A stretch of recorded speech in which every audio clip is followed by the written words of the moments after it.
Good afternoon, and welcome to the History Center of Niagara County Speaker Series, or The Lockwood Legacy, Belva Lockwood and the Fight for Equal Rights in America. Thank you for attending our program. We kindly ask that as a courtesy, all participants other than the speakers mute themselves until the question and answer session. In the event of a cyber attack, we will root out the perpetrators and address the situation. This Zoom meeting program is being recorded, and by continuing to be in the meeting, you consent to being recorded. Funding for today's program is provided in part by Humanities New York with support from the National Endowment for the Humanities. Any views, findings, conclusions, or recommendations expressed by the speakers do not necessarily represent those of the National Endowment for the Humanities or the Niagara County Historical Society. Today's speaker is Deborah Holler, and the title of her talk is The Education of Ga-Hah-No, Caroline G. Parker, Tonawanda Seneca Wolf. Deborah Holler is an interdisciplinary educator, author, and historian who taught in cultural studies and the arts at SUNY Empire State College. Her articles and creative writings have appeared in national and regional publications, and her research and writing on the life and times of Caroline G. Parker include Reviving the Peace Queen, Revelations from Lewis Henry Morgan's Field Notes on the Tonawanda Seneca with Anthony F.C. Wallace, and Ga-Hah-No, a Seneca Girl, which appeared in Western New York Heritage Magazine. Fashion, Nationhood, and Identity, the Textile Artistry of Caroline G. Parker, which appeared in American Indian Art Magazine. And the Reviving the Peace Queen article appeared in Histories of Anthropology Journal. Ms. Holler has presented her work at 4 Iroquois Studies Conferences, the Native Arts Studies Conference in Ottawa, and the New York State Museum. She was a lecturer for the New York Council on the Humanities from 2010 to 2013 and presented at historical societies in Central and Western New York State. She has consulted with curators and historians in the US, Canada, and Europe and provided historic information to Sotheby's in New York. And so, welcome, and you may begin. Thank you, Terry, and thank you, Melissa, for inviting me to be part of this series. I'm very proud to be a member of the Niagara County Historical Society, and I'm very happy to be here with you today, and thank you for attending my talk. Slide, please. All right, Terry already mentioned, and thank you, Terry, for mentioning the work that I've done and publications that I've had, and each of these is on a different aspect of the life of Ga-Hah-No, Caroline Parker, as she's known in history. I'm going to try to concentrate today on her early childhood development and life and her education.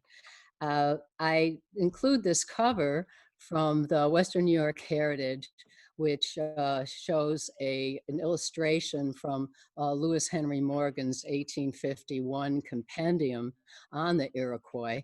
I like to include it because it shows really a two-dimensional or one-dimensional primitivized illustration of a woman who was very complex and very gifted, and throughout history has mainly appeared as a sidebar in her brother Elias Parker's biographies and in the notebooks of notable anthropologists and historians. But I have been working for quite a few years on a biography, and what I'm bringing you today is from that biography. And if anyone knows a publisher who is interested, let me know. Next, please. This is the most famous pose, I think, of Caroline Parker. This is a daguerreotype taken around 1850 in Albany, and it was probably paid for by Lewis Henry Morgan with monies he received from the New York State Museum for his collection. The outfit that you see her wearing is a traditional regalia that is worn in the Longhouse for ceremony. I like to show this for a number of reasons. One is that these were the items that were collected for the museum and have become somewhat of a standard for Iroquois beadwork. The skirt that she's wearing, I'd like you to notice the corner design, which is the tree of life, and the symbolism in the around the hem are really talk about the woman's place on earth and her role, women's role within the Haudenosaunee. She is wearing also, with this traditional regalia, a white on white embroidered Victorian collar, which is very non-traditional for an American Indian woman. And shows that her position really between two worlds. Other than that, she has those glorious beaded leggings. They probably weighed about 10 pounds. And she is, her red overdress, which I will talk about a little bit too, is decorated with gorgets, which is again part of the traditional outfits of the Haudenosaunee. Two interesting other aspects to this, or maybe more than two. One is she's wearing the shawl, which is traditional, but behind her is a table with a Victorian style table cover. This was a symbol of the women's domestic talents, the table cover. So she's posed really in a Victorian way, and this daguerreotype is actually a carte de visite. It's very small, about 2.5 by 3.5. And the carte de visite was used as a calling card. It was part of Victorian manners. And so you have this sort of juxtaposition here of the ancient and traditional with the so-called modern.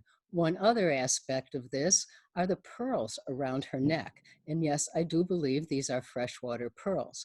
And the reason that I believe these are freshwater pearls is that Carolyn was descended actually from who are called the neutral Indians, who were inhabitants of the Niagara Peninsula prior to the Seneca takeover of the peninsula. And the important women or clan mothers that have been found, their grave sites, often contained freshwater pearls.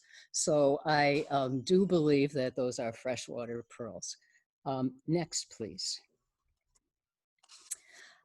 Here are two maps to give you some idea. Carolyn was born in 1826 as Ga-Hah-No, and Belva Lockwood was born in 1830. In the map on the left, you can see the proximity of Royalton to the Tonawanda Seneca Indian Reservation. On the right, you see, this is from the 1890 census, and it gives you a sense of, how the reservation was laid out.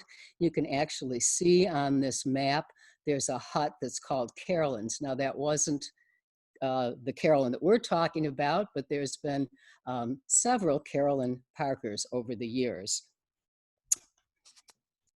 The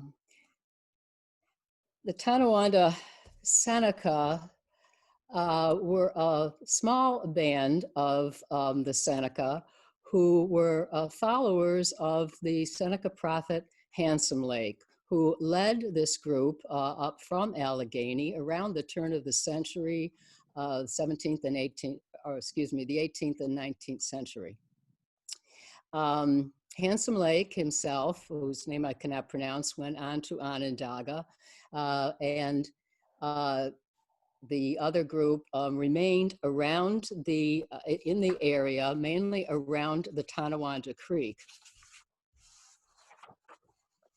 The Parkers, Carrie grew up on a site near the creek and near Indian Falls that was chosen by her mother being a clan mother of the Wolf clan, and the women and land having a particular and special and extraordinary link to land among Haudenosaunee.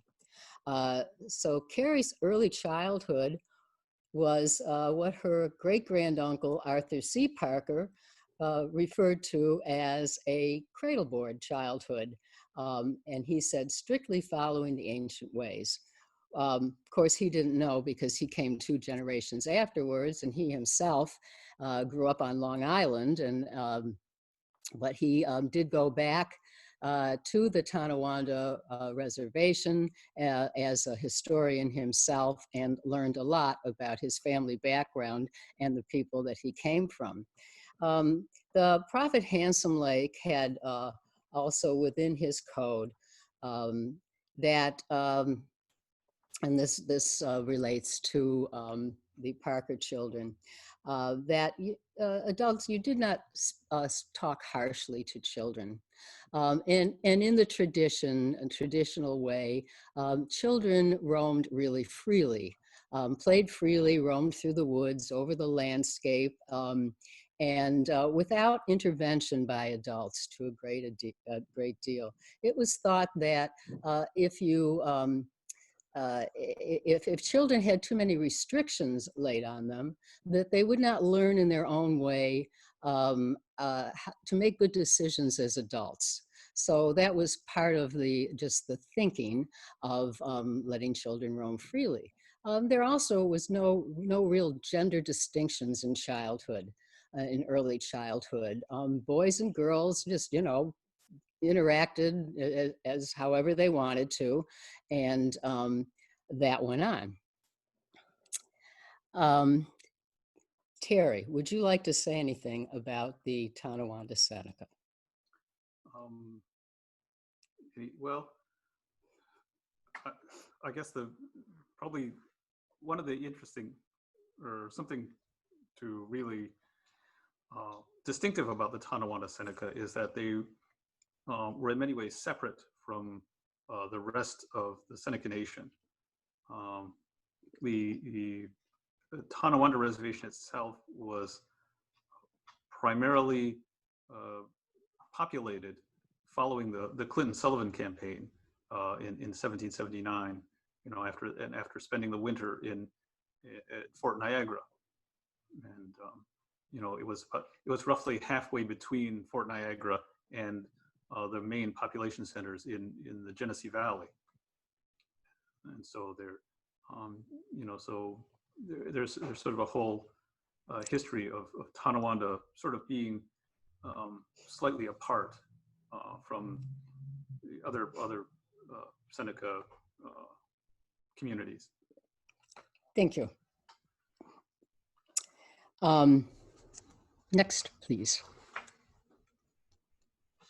I think I'll just also add that the Tonawanda Seneca had a very long battle, really, in the courts and with the United States and New York state governments in order to claim their nationhood and to secure a reservation.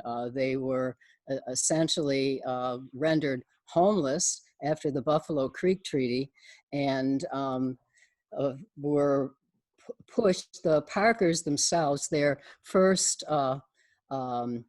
cabin was on the south side of Tonawanda Creek.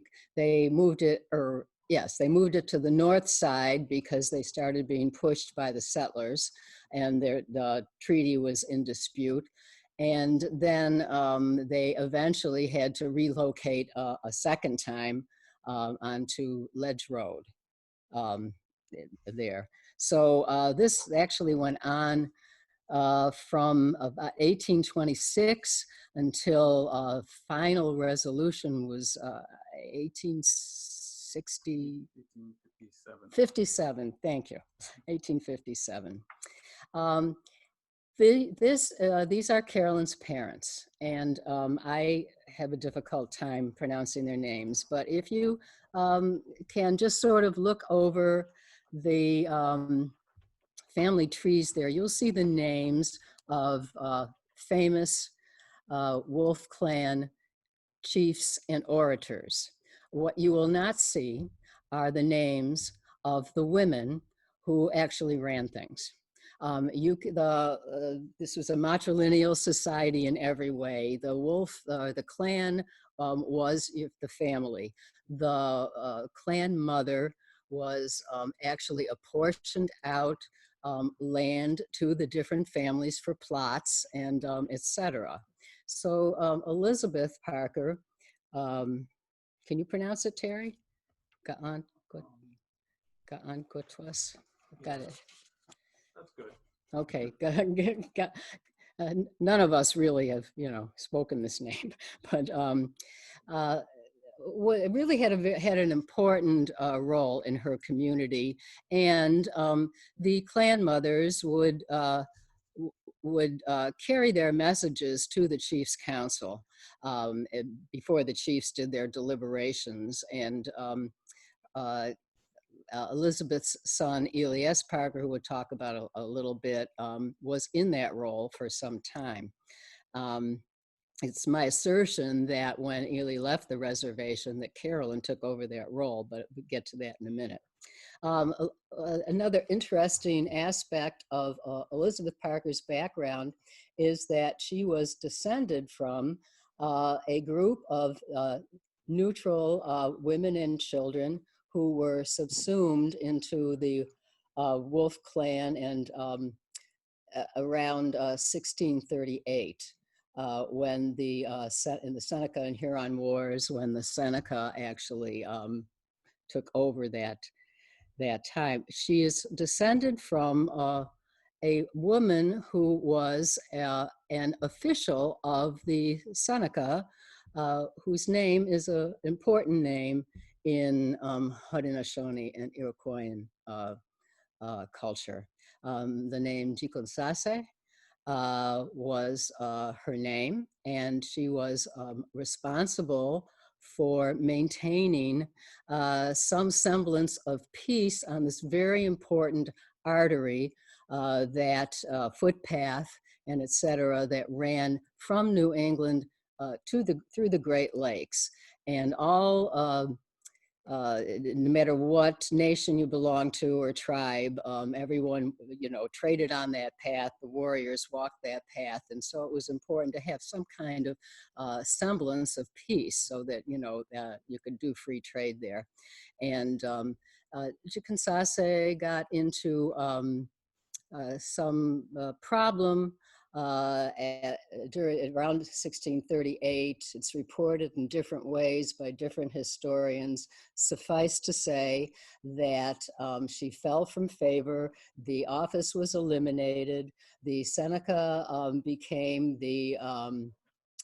Seneca territory, all of Western New York, and she was subsumed. And Elizabeth, as I said, was descended as a clan mother of the Wolfs.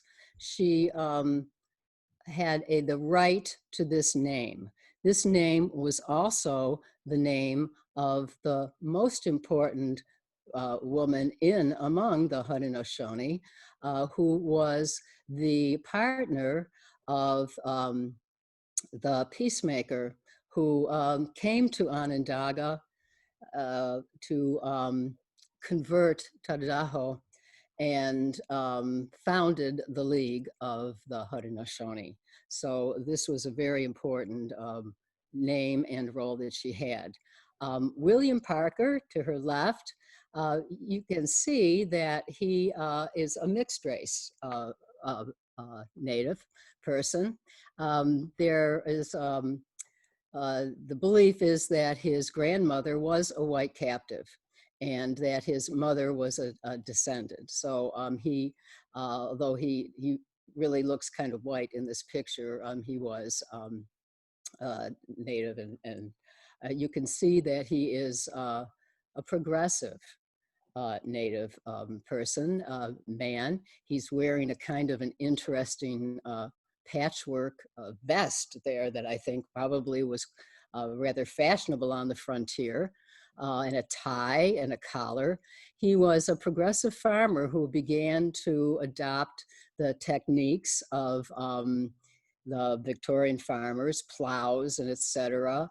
He was a horse trader and a horse raiser, and raised horses. And these were very important in the family, and the family were all horse lovers, and carried that on for a couple of generations.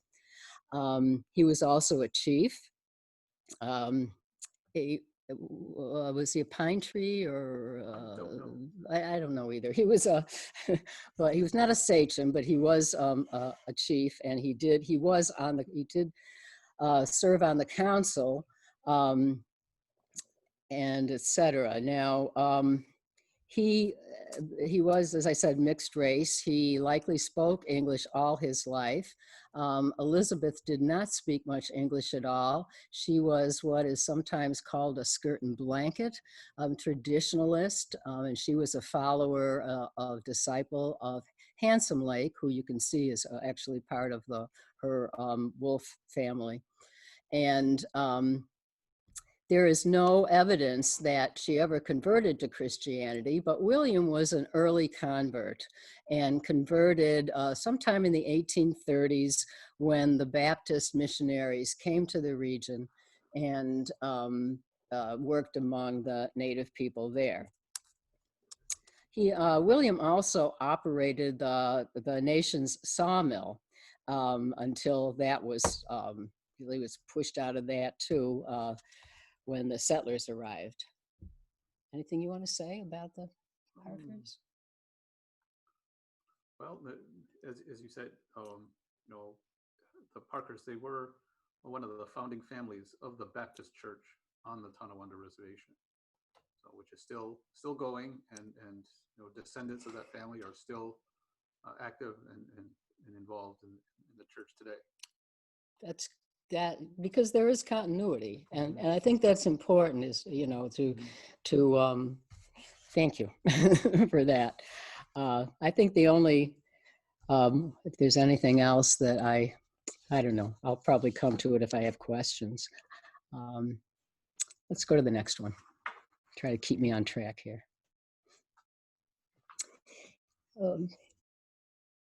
This is a letter written by Carrie, or Carolyn Parker, as you see at the bottom, in October of 1843.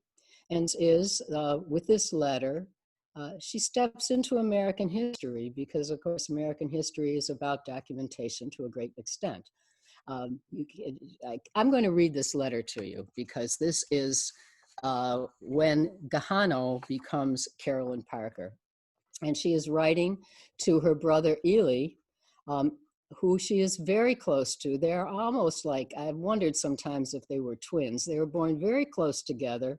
They were extremely close during their lifetime, and their letters between them show a really remarkable relationship between the two of them.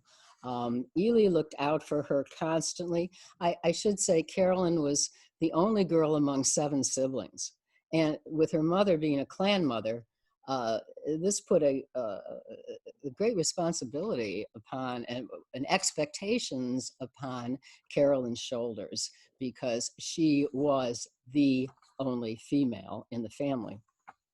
So she is writing to Ely. Ely has been away for about 6 years in Canada, getting a traditional education among the chiefs at the Six Nations.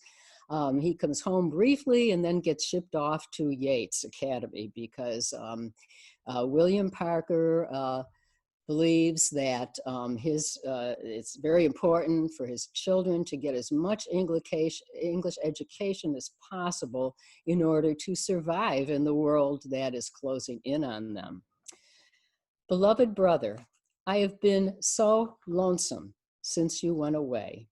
So I thought I would write to you. I can write but little, but I want you to write me a long letter. I cannot write very well, but I have learned as fast as I could because I wanted to write to you. I am studying arithmetic and geography. I have been through arithmetic once. I like it better than I do geography. Newton studies the same as I do. That's their brother. I have been to school all the time since you went away, but 3 weeks I went home and went to Buffalo with Mother.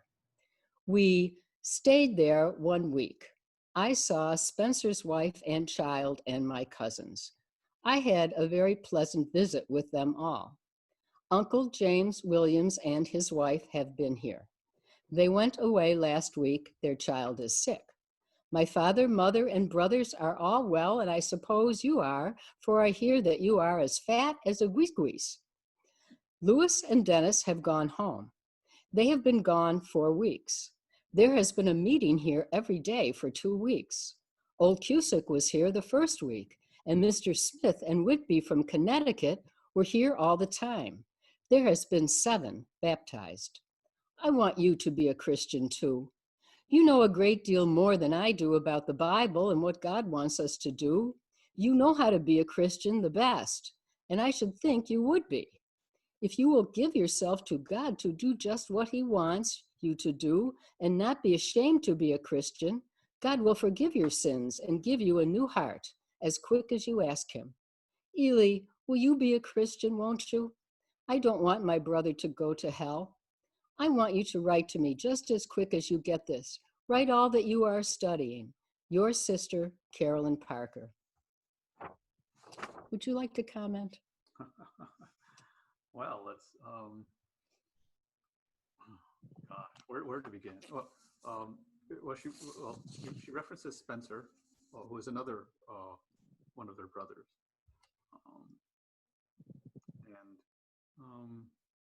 How old is she when she writes this letter? She's about 16 or 17. Okay. So, yeah, that's, I suppose in some ways that it almost sounds typical of, what a teenage girl Yes. might write. And certainly one who is still, still grappling with the new language. So, and yeah, it does. I have to wonder what her mother might think is, as a more traditional, woman, versus, being Christian. So. Yes. And I'll just make a couple comments too along with that. Because in the middle paragraph, when she's referring to Louis and Dennis have gone home, there's been a meeting here every day for 2 weeks. Old Cusick, who is a sachem, has gone home. The Parker household has become a meeting place for all of the political action that is going on. That's who she's referring to. And she's doing 2 things with this letter. One is she's appealing to her brother to become a Christian. And the other is she's giving him the news from home, the important news about the political actions that are going on. I just want the audience to know that this letter, with this letter, I began this work. This letter was so poignant to me. Well, one thing we should explain what "pisquis" means. Yes. It's the Seneca word for pig. So when she's talking about how fat he's getting, she's yes, fat as a grease. Poking a little fun at him. And this is very typical of their relationship. In her letters, and she does this with Lewis Henry Morgan later down the road in her letters, she pokes fun at people, and this is, I think, part of her heritage, really, that kind of humor and irony that creeps in. Part of the Seneca heritage. I've had Seneca friends that poke me all the time. Okay, next, please. The letter was written at the home of Luther Baker, who you see here. Oops, let me go to my next. The Luther Baker farmhouse. I'm going to back up a little bit because I didn't mention that the events that really led up to this letter, or the circumstances, which was, I mentioned about the Baptist missionaries coming in the 1830s. They opened a missionary school for the Tonawanda, a boarding school for the Tonawanda Seneca children when they came. And the boys often had to walk. Her brother Newton talked about walking 6 or 7 miles to school and not liking it. He also boarded at a hotel. They boarded the boys wherever they could, because the missionary school is actually, you know, outside Basin, which was kind of a central location. And the girls often, not just the Tonawanda Seneca girls, but in general, girls often boarded with the teachers, who were women. And while Carrie was at the school, she boarded with the missionary teachers, and 2 of them were Phoebe and Luthera Baker, who came from Morganville, where their family was. When the Baptist mission closed, let me say that the children would learn the basically the 3 R's in English literacy. They were not allowed to speak in Seneca while they were there, supposedly. And the boys were mainly you know, after the lessons, the boys would work in the fields.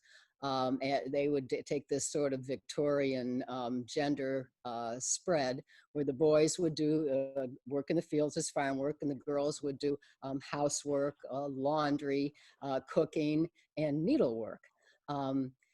And one of my assertions is this is where Carrie began to develop her Victorian tastes, living with the missionary women and learning, although needlework, sewing was just, you know, as common as dirt among the Seneca.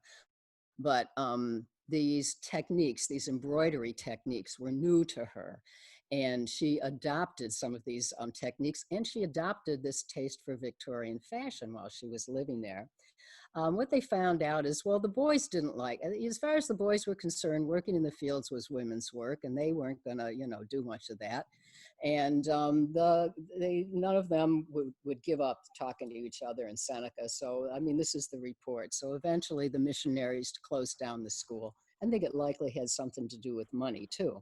When they closed down the school, at some point, Carrie went with her teachers, Phoebe Baker, who was the daughter of Luther Baker, who's up there in that corner, that sort of, you know, staunch looking fella there in the corner, went with him to live at the Baker farm in Morgansville, where Luther Baker built Luthera Baker a little schoolhouse in the corner of their lot, their cleared lot where they lived. Luther wasn't known as much of a farmer, but he was trying to get his daughters into teaching positions so that they would have some income. So in the fall of 1843, Carrie went off to spend some time there. And one of the, well, let me say this before I go into this other reading. How are we doing? Phoebe Baker, in 1844 and 1845, the Baker women, or young women, went on to Brockport Collegiate Institute, at the time was called Brockport Academy and later became SUNY Brockport, to get teacher training, and they took Carrie with them. I think William had some money. William actually traded a colt for room and board with Luther Baker so that Carrie could continue with her English education. When there was no money for her, Phoebe kept Carolyn in her room with her, and so that Carolyn could continue to go to classes and live there, but eventually that fell through and Carolyn had to go back home again. While she was living on the Baker farm, there was the youngest member of the Baker household, his name is at the top there, Joseph Stannard Baker. In 1912, Joseph Stannard Baker wrote a memoir of his life, and I'm going to read you an excerpt from that memoir. I will just say that He was also prominent in the Civil War, became a colonel, and he was among the officers who arrested John Wilkes Booth. So and then he went on to the Midwest, where he became a politician and well-known. This is from his journal. There was an Indian girl who spent some months at our house in 1843. She was about 16 or 17 years old and had been a pupil of Phoebe's at a mission school on the Tonawanda Indian Reservation, then occupied by a remnant of the famous Seneca tribe. Her English name was Carolyn Parker.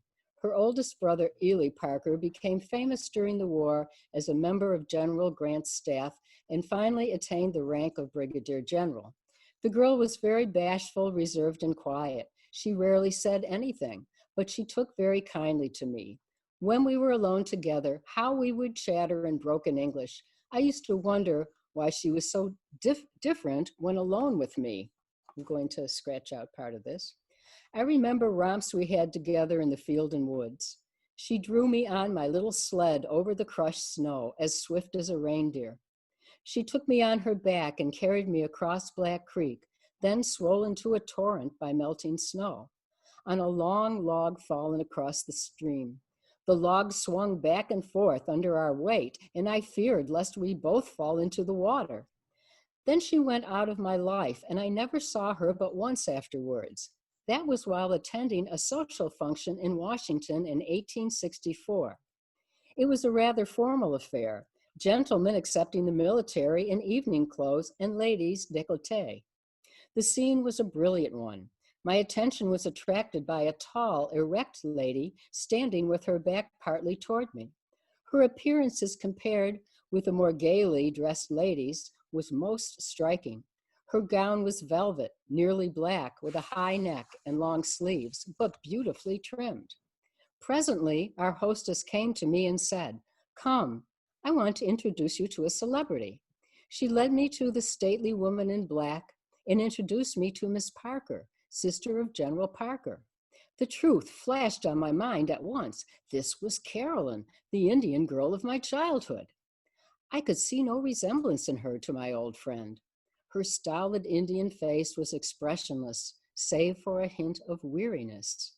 I made a few commonplace remarks. She answered in the same manner. Her language was faultless English now, and every move indicated self-possession and poise. She finally turned to me and said, "Did I understand your name to be Baker?"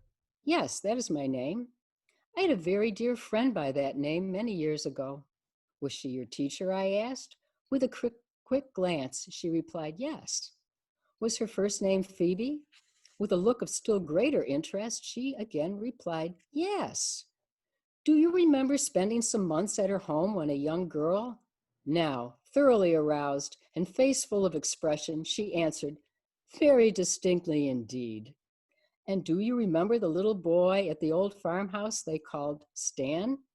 With the first smile I had seen on her face, she said, "Indeed I do, and I believe you are he? Come, let us sit down." So in that small vignette, you see Carolyn becoming a woman, a notable woman. And I don't want to spend too much time because I know you'll have questions about that, but let's go on to the next. I'll mention that Phoebe actually went on to the Elmira Women's Seminary, and she became an advocate for women's education and opened a school for women with Catherine Beecher when she went out west. So Phoebe had a huge influence on Carolyn Parker. Now, in 1844, we had an event that really changed things for the Parker family and to some extent for the Tonawanda, maybe for a large extent for the Tonawanda Seneca. And that is when Ely Parker met this gentleman on the bottom, Lewis Henry Morgan, in the bookstore in Albany. It's a great story. You can read about it in any of Ely Parker's biographies. But what I am showing you here is the frontispiece from the second volume of Morgan's. I'm going to go through this quickly because we're running out of time already. Morgan, Ely invited Morgan to the Tonawanda Reservation to a condolence ceremony in 1845, and at which Jemmy Johnson, Sosihawa, who was the sachem and a grand orator, presided. And he was, of course, Wolf Clan uncle or grandfather, as it's called among in the clans. And this, he took with him, with him were at least 3 of his fraternity brothers. Morgan at the time was a lawyer in search of practice. And, but he had a great interest in Native Americans. He had this fraternity that started out being the Gordian Knot and then became the Grand, help me, Terry, the Grand Order of the Iroquois. Yes, I couldn't think. So these 4 young men, actually, Henry Schoolcraft was there. He was a little bit older, but he had joined the group. And the 4 men, they all took notes on this 3-day event. Jemmy Johnson orated the Code of Handsome Lake, which takes about 3 days. In the afternoons, that would go on during the day. In the afternoons, there would be dancing and music and feasting. And these men were so impressed that Lewis Henry Morgan couldn't take any notes. But this is what he said when he was able to make some notes almost a year later. On Thursday afternoon, I omitted to mention, we all had an introduction to Miss Carolyn Parker, sister to Ely S. Parker. She seemed to be about 16 and was decidedly, as we all agreed, the prettiest Indian maiden at the council. She talks our language, but was quite affable, and but for the presence of Miss Warren, the daughter of the Baptist missionary, she would really have fled. Her modesty and diffidence was really quite engaging, and the circumstances that she has been converted and is now attending school at Brockport did not a little increase our interest in her beauty, that her beauty was calculated to arouse. The family is quite talented and are rapidly becoming assimilated to our mode of life. Although Miss Parker has assumed our dress, yet on this occasion, she very properly had on the skirt and blanket, lest she might appear singular, which fact is certainly incident of judgment. Morgan and his fraternity brothers were quite impressed with Carolyn. And this page here begins the second volume of his work, which is on material culture, in which he talks about Carolyn, her beadwork, and her gifts, which is going to have to go on, I think. Morgan also made appeal to his fraternity brothers. 10 of the, he lobbied in Albany and was able to get funding for 10 of the Seneca young people to attend the Albany Normal School. There wasn't enough for Carolyn. He appealed to his fraternity brothers and raised enough money for Carolyn and Sarah Spring, daughter of Jesse Spring, to go to the normal school in Albany. Oh, brother. Let's see here. So Carrie and Sarah Spring left for the Albany school in December of December of that year. No, 1850, December of 1850. Her brothers had went off in November. And then she spent 3 years really going back and forth. Next, please. I'm going to go through these quickly. These are from Morgan's notes. This is the red overdress. I include it because he included it, and he included that detail of the yoke from the back, which is a bit of Victorian couture. This is not the usual way that the women would make their overdress. The women overdresses generally had a yoke, like around like this, a yoke, and then gathered and then came down straight. When Carrie's dress you have some couture techniques made to kind of hold it in, and yet these voluptuous sleeves and skirt that would have a lot of fabric in the bottom. And this dress was made for dancing. This dress was made to float and to move along with the dancers. And one can imagine how this impressed the fraternity brothers. Next, please. This is more on the red dress. And you see on the bottom there, this is the red dress from the New York State Museum that is in the collection. On the bottom is a child's dress made by Carrie that's in the Rochester Museum and Science Center, and it was probably made for one of her, maybe for a niece, probably for one of her nieces or maybe a nephew. And I included also an illustration from Ernest Smith that's in the Rochester Museum, and to show how this red dress really began to become a style worn by Seneca women to this day. There are workshops actually for pattern making to make a dress such as this that have been held at Cattaraugus. Next, please. This is, again, from Morgan on the left, the collection at the New York State Museum. On the right is an illustration from Morgan's book. Again, he features the corner design. Next, please. This is from the Rochester Museum and Science Center, and it is in the Tonawanda Seneca collection there, and it is a table cover that was made by Carolyn and gifted to Lewis Henry Morgan.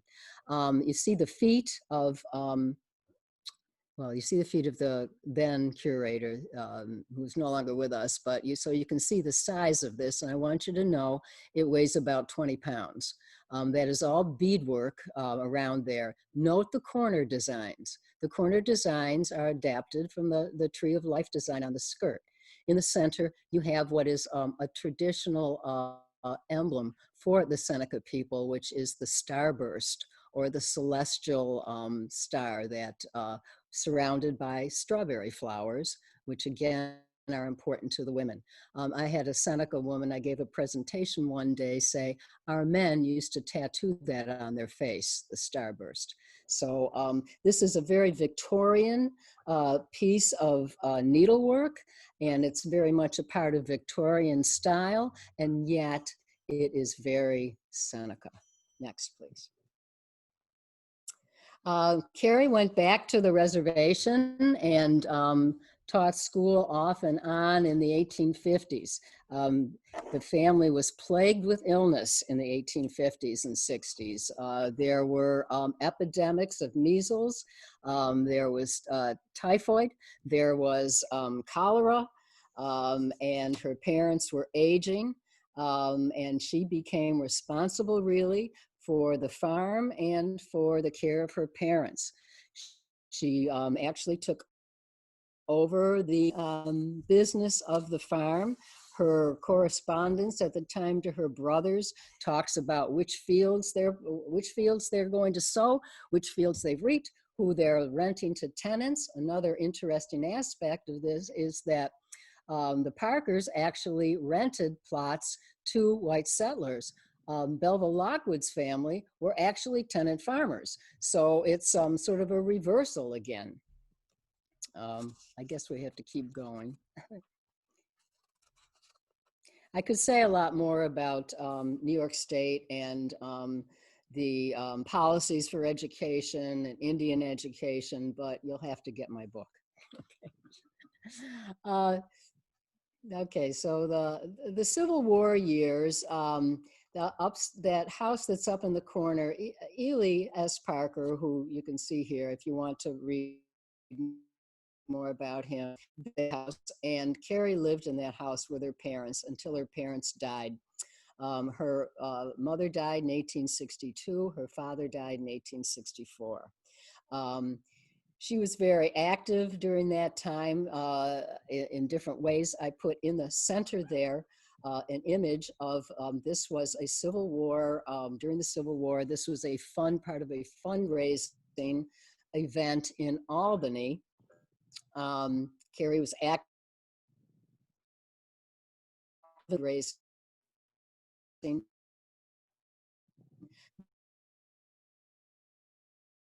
may have knit sewing and where's our supplies. Newton wanted his moccasins because the Civil War boots were impossible to wear to march in. But in this little vignette where they were raising money for the hospitals, you'll see on the far right a woman, I forgot her name, she's a white woman, and she's wearing the regalia that Carrie, that was from the New York State Museum that Carrie made. So again, this is just giving you something about the importance of how this was all seen. And I will say at the time, the newspapers in Rochester, the newspapers in Syracuse, and the newspapers in Buffalo reported a heck of a lot. In 1853, I omitted to say that Carolyn, because of her work for the chiefs, was raised up to the name of Jikansase by her maternal uncle or grandfather, Jemmy Johnson, Sosihawa. And that was because she did become an interpreter for the chiefs while her brothers were during the Civil War, while Ely was in Indiana in the West. Newton was in and out of the picture. Again, more about that in the book. So a lot of this, as I said, is reported and is from correspondence. Carrie's correspondence runs between about the 1843 letter that you saw, and then in the 1870s, her correspondence sort of ends with some correspondence to Lewis Henry Morgan, who actually comes back. You can go to the next one. So in 1864, after a year's period of mourning, Carolyn is married to, this is a chief, Bear Chief John Mount Pleasant of the Tuscarora. John Mount Pleasant is also of mixed race background. He's the third John Mount Pleasant, actually. Is the first John Mount Pleasant, Captain John Mount Pleasant, was a British officer in the Revolution. The second John Mount Pleasant was Captain John Mount Pleasant, was a British officer at Fort Niagara. First John Mount Pleasant married a nameless Oneida woman in Canada. But Sally Jack, the Tuscarora of Tuscarora, was his second wife, and then Chief John Mount Pleasant also was married to Tuscarora. He was prominent among the Tuscarora, and he was also prominent in the white community. He was known as the most productive farmer in Niagara County, or the wealthiest farmer in Niagara County. He had a commodious house on the right on the road that goes to Suspension Bridge. Now, at the time, Suspension Bridge was located to the south of Tuscarora, was the happening place in Niagara County. It had all the hotels, all the retail was there. Niagara Falls was still a stop in the wilderness. So located right there at the tip of the reservation on that road, their home became an important stopping off place. They gathered around them a group of intelligentsia, intellectuals. Several of the Tuscarora, particularly those who had white parentage at some point, were well educated in English, and they all sort of formed this a group, a salon-like group at the Mount Pleasant household. And newspaper clippings, again, track this, the goings on there. John Mount Pleasant became a chief at the age of 19. he secured the treaty payments for the Tuscarora, so he became very notable. I mean, because he had the English literacy, he was able to go back through documents and history and proved that the United States government had not paid fully for the Tuscarora lands that they lost in North Carolina. The Tuscarora were originally from here, from the Haudenosaunee, and migrated down to the southern end of the trade routes in North Carolina and returned here around 1710 when they were pretty much driven out. They made a voluntary migration back here, were accepted into the League of the Haudenosaunee, the Iroquois League, in 1722, sponsored by the Oneida. Okay, so next, please. So there were a lot of important visitors. One of the first visitors that came to after the marriage in 1864 was Ely brought, by then was, Grant had not yet been elected to presidency, but Ely had been his aide de camp, and he brought Grant's children to the Mount Pleasant household. And then shortly after that, he brought his new wife, but that's in the book too. You can see that. One of the important visitors, and there were many, Erminy Smith, who was the first ethnologist for the Smithsonian Institute, stayed at the Mount Pleasant household while she was gathering information for the Smithsonian.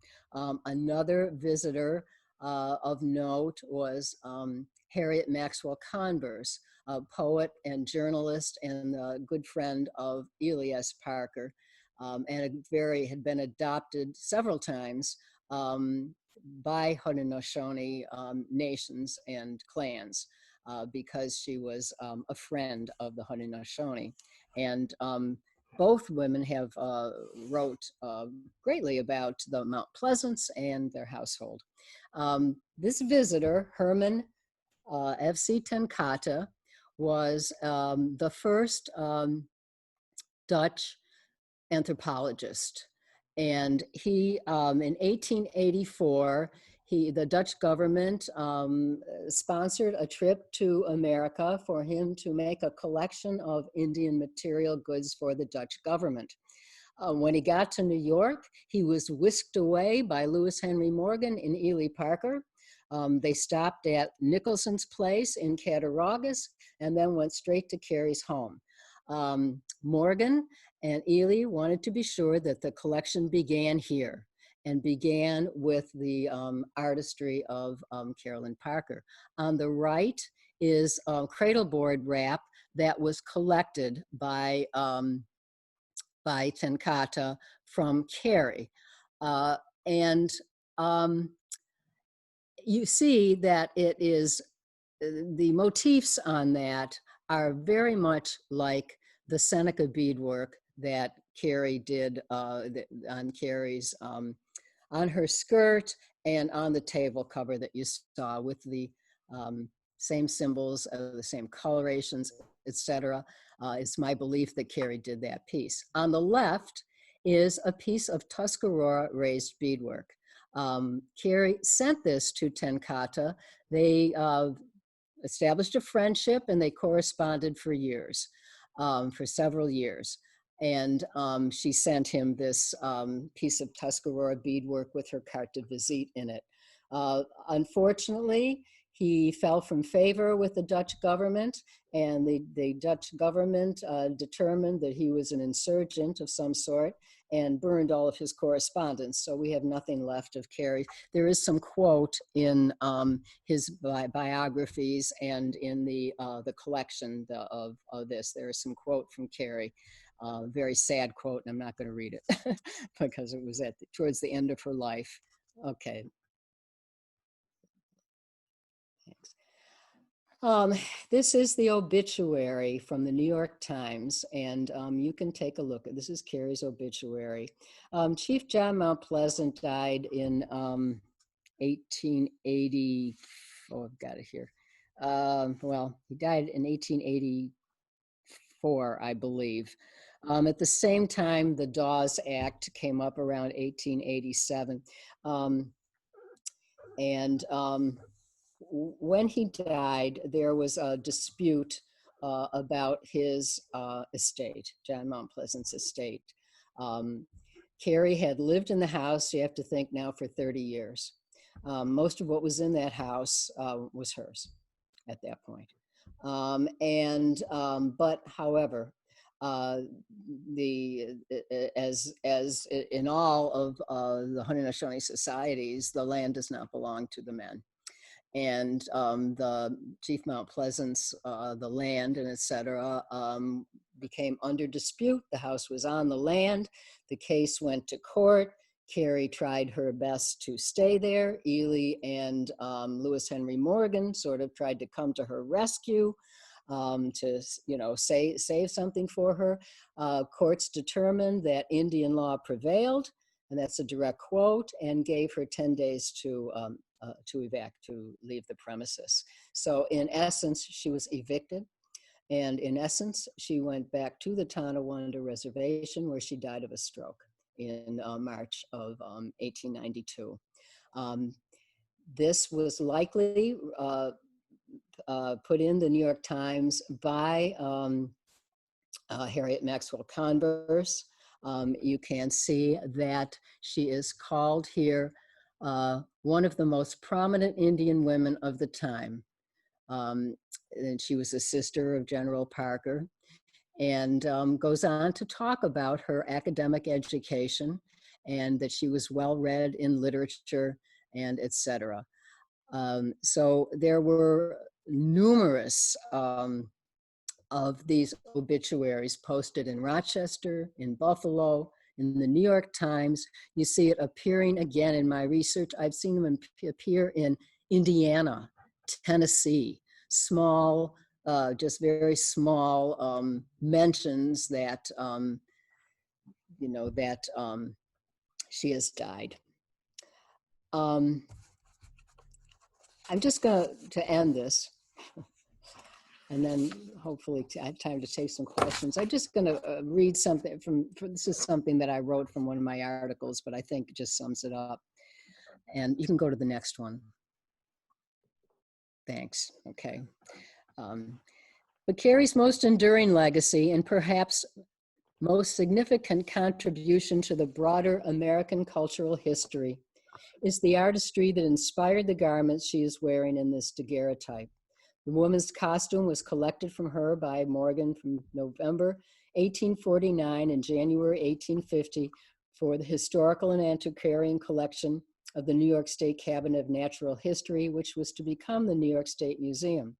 All or most of the items of costume that Carrie wears in this daguerreotype were made by her, perhaps with the help of her mother Elizabeth, who reportedly taught her beadwork, and perhaps with Maria Poudry, who was also in the household. I have to add that, yeah. This costume, or regalia as it is called, is a formal statement of cultural identity and became a prototype for Seneca women's national costume. In addition to the characteristic items and beadwork in this became representative of the finest work of American Indians around the world. With the collection that Carrie sent to Europe, really set the standard for American Indian art in Europe, of material art and this sort of thing. And the daguerreotype, and again, you're seeing the full daguerreotype there. The daguerreotype that she sent to Herman Tenkate is at the entrance of the exhibit on photography in the Museum in Rotterdam. So her influence is not only here, but was felt around the world. I put some of the highlights here, and the two photographs where you see her as a young woman about to embark on this incredible life's journey that she took. And then a very kind of sad and somber picture of her in 1890 when she was being evicted from her home and became sick and died. Um, so I will only apologize for reading the word costume because I know that is an anathema. But in costume history, that's the way we see it. But it is formally, it is regalia and not costume. And with that, I'd like to thank you for your time and take questions. If anybody's still up, I can show, this is a, yeah, I can show some other things, but let's see if anybody has any questions. I guess I have two. I don't know if you can see me. This is Betsy.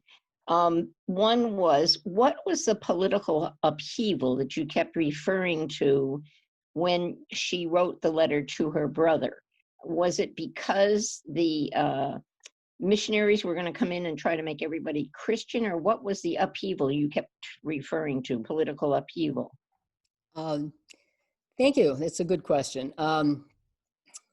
The political upheaval was when in 1838, with the Buffalo Creek Treaty, the Tonawanda Seneca lost their reservation. Their reservation was granted to them by George Washington. And it was just, with the Compromise Treaty of 1842, it was just eliminated. It was just gone. The Tonawanda Seneca chiefs refused to sign the Buffalo Creek Treaty. And for that, they lost out. So what happened then was the Ogden Land Company began muscling into the territory, literally began selling plots out from underneath the Tonawanda families and selling plots to settlers. So the Tonawanda were essentially began a political, first of all, political lobbying efforts through notable whites. The missionaries themselves participated in the lobbying efforts, writing letters to Congress, to the state, and etc. Lewis Henry Morgan and his fraternity brothers wrote letters on behalf of the Tonawanda, claiming that they were a legitimate, so to speak, a legitimate nation and should be recognized as such. But the battle was not just there. It was not just in the courts. It was with it was also with the financiers in New York. The financiers and who wanted, and the Ogden Land Company, who wanted to make a lot of money, quite frankly, and bring in settlers. The Erie Canal opened in 1830, and once the Erie Canal opened, it was very important to get white settlement into the area so that, you know, commerce could proceed.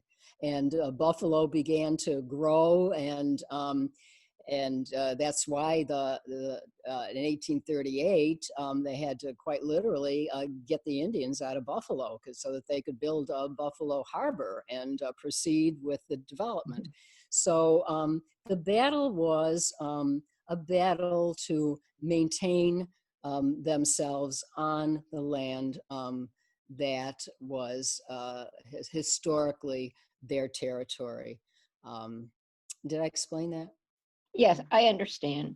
My second question was, it seemed as if her teachers bent over backwards to make her extra special. Did they see in her more intelligence than in some of the other students, or was it just a better personality? It just seemed like to take her into their home when they hadn't particularly done that for anyone else, as far as you said. It just seemed unusual. Yes, I think what's unusual is that, to an extent, is that she's the one we know about. I see. There are so many notable, gifted American Indian women in history that we will never know about. Their names don't appear on treaties, and because they were not literate in English, there's no correspondence that tracks them. And traditionally, the women didn't speak at the council meetings. They didn't speak. They had what's called a runner, a representative who spoke for them. But the chiefs didn't do anything without the clan mother's approval. I mean, the clan mothers, I've heard it said that the clan mothers are the law, period.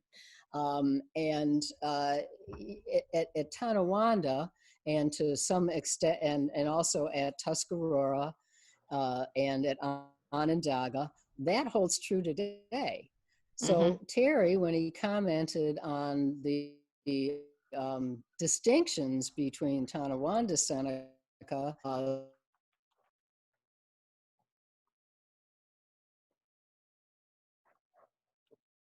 It must be gone.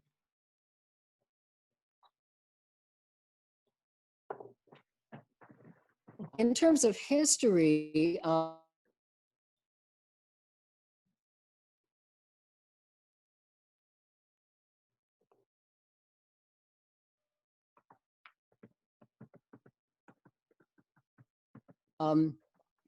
at the same time, there was a real to adopt suffrage. One interesting aspect of Carrie's life is that John Mount Pleasant, Chief John Mount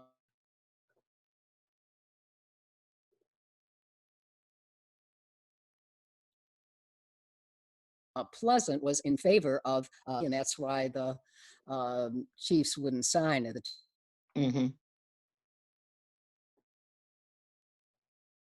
Tonawanda chiefs wouldn't sign it, but at suffrage, the women could also vote.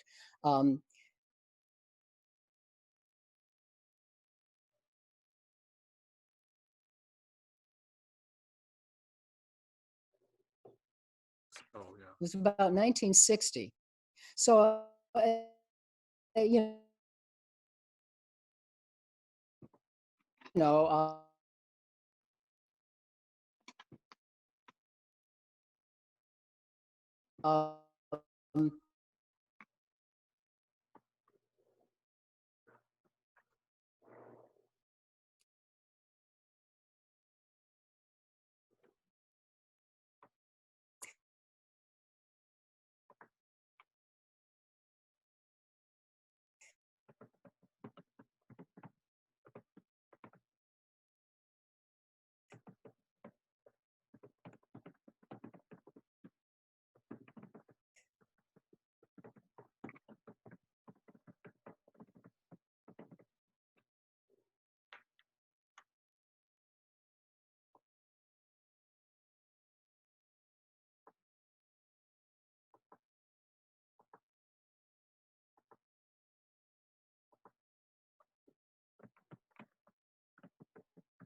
can you hear me now? Yeah, Deborah, we hear you and we see you. I'm just not sure if Terry is back or not.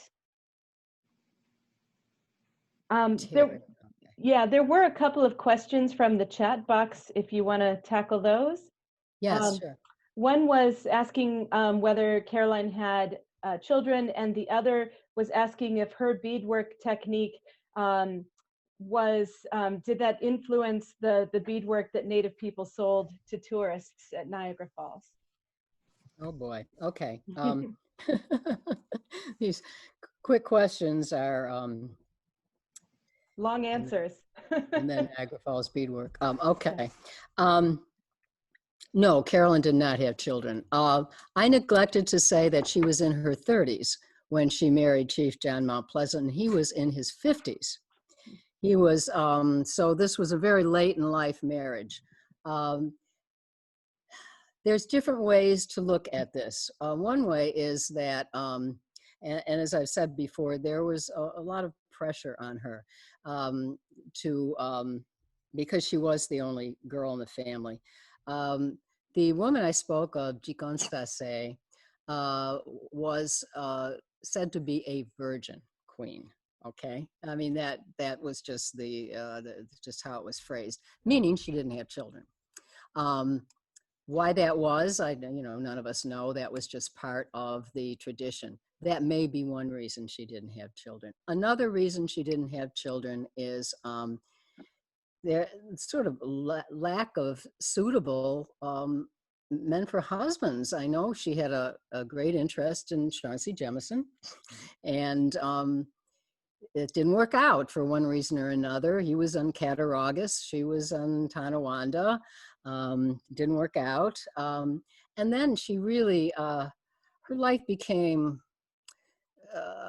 in some ways, not introverted, but she had this responsibility for her parents and for the farm and maintaining the farm, and then also in a sense for her brothers during the Civil War.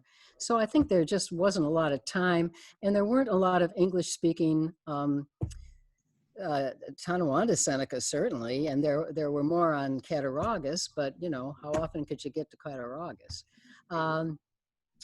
The marriage to John Mount Pleasant may have even been arranged by Ely and Nick, because Chief John Mount Pleasant was a friend of Ely and Nick's, and Nicholson Parker, her other brother. And it did occur during Ely's visit home after the Civil War, or at the end of the Civil War when they were released to do some of this. So no, she never had children, therefore she could never be a clan mother. However, there is a role among Haudenosaunee women called the matron. And these are women who do not have families, but are still important within the whole functioning of the society, and can take a role on the council, if it works out that way. Now, as far as beadwork at Niagara Falls, I do have an article out on, and it is called, I think, Tourism, Trade, and Tuscarora Beadwork at Niagara Falls.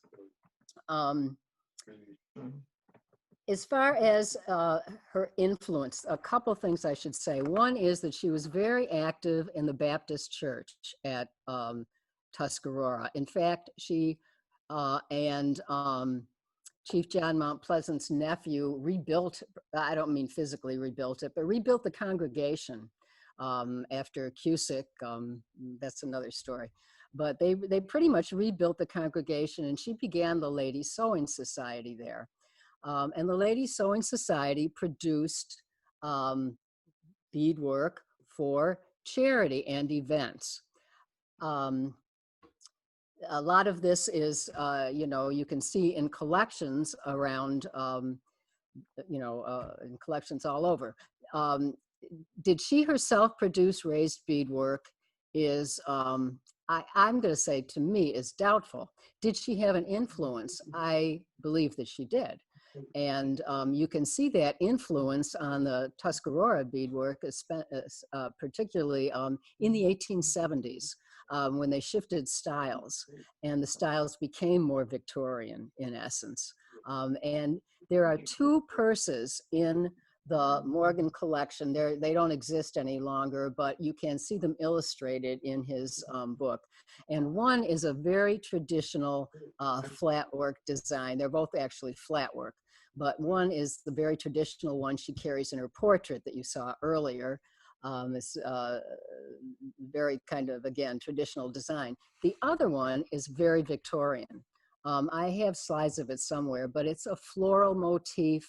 It's very sort of common, almost like the wheat sheaf design, but with Victorian flowers and very elaborate sort of curlicue designs and etc. So I think this is the way that she influenced. I also think that the way that she would influence that beadwork was being able to procure the beads and the fabrics, because these were very dear on the frontier. You know, you just didn't go to the store and get fabrics and beads. They had to be bargained for, found and bargained for, and brought there. So I suspect that at the church that she did a lot of that. Anyone here have anything to add or to ask? I did, but you answered it. Yeah, oh, me she, too. oh, okay. I was going to ask about the children, so. Children, okay, yeah. Okay, well, if there are no more, I will thank you again for listening and having interest, and thank Terry. And Terry, is there anything you want to say Nope. to wrap up? Nope. Thanks. Okay, Okay, that's it. that's it then.